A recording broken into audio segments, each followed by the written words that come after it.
Et la raison de votre venue aujourd'hui au tribunal de grande instance? Alors nous sommes venus aujourd'hui à Bordeaux pour déposer de nouvelles plaintes dans l'affaire des 1000 potes, 7 nouvelles plaintes contre donc le mis en cause et puis également contre la mairie d'Arcachon pour mise en danger de la vie d'autrui.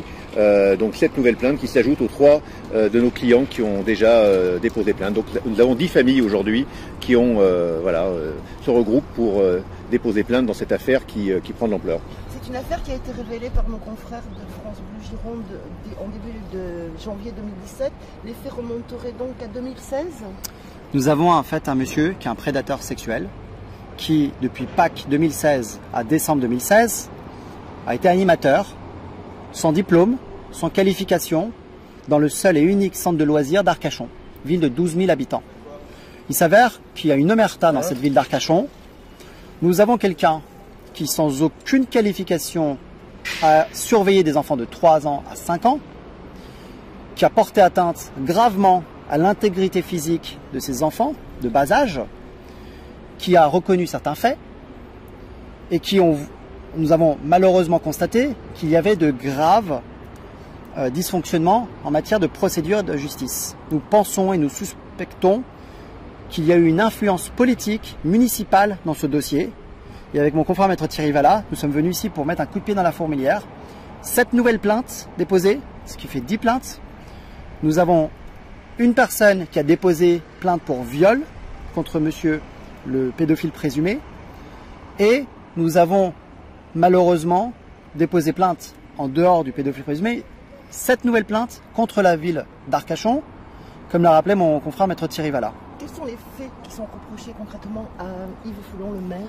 Alors, de ne pas avoir pris la précaution de s'assurer que le mis en cause ait suffisamment de qualifications pour encadrer des enfants, soit psychologiquement apte à le faire. On s'est aperçu que manifestement il manquait les diplômes, il manquait et les faits qui se sont aujourd'hui avérés démontrent qu'il y a eu une imprudence à tout le moins et une totale opacité de la mairie par rapport à l'engagement de cette personne. Je crois que rien n'a été fait de la part de la municipalité pour protéger les enfants et leurs familles. Qui, le maire de Foulon, cherchait-il à protéger justement? Alors pire que ça, le maire d'Arcachon, M. Yves Foulon, systématiquement soit botté en touche, soit était virulent dans ses réponses, notamment au conseil municipal.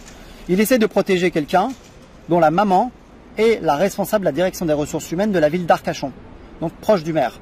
C'est pour ça que nous soupçonnons une influence de la ville d'Arcachon et nous demandons clairement que ce dossier soit diligenté dans la sérénité parce que nous parlons d'enfants qui ont été violés, qui ont entre 3 ans et 5 ans. Et c'est pour ça que nous demandons à la ville d'Arcachon de rendre des comptes dans cette affaire. C'est pour ça qu'il y a des plaintes.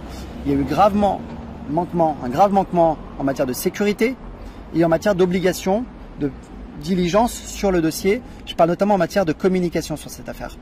Le maire aurait prétendu avoir gardé le silence. Ça lui aurait été conseillé par la police. Il y a, je rappelle, plusieurs familles qui ont essayé de porter plainte dans la ville d'Arcachon et on a refusé des plaintes. Je rappelle que l'article 15.3 du Code de procédure pénale oblige les fonctionnaires de police à accepter les plaintes. Et en matière de viol sur des enfants de 3 à 5 ans, on a refusé des plaintes dans la ville d'Arcachon. C'est un pur scandale. La qualification des faits qui sont reprochés... Agression sexuelle et viol sur mineur.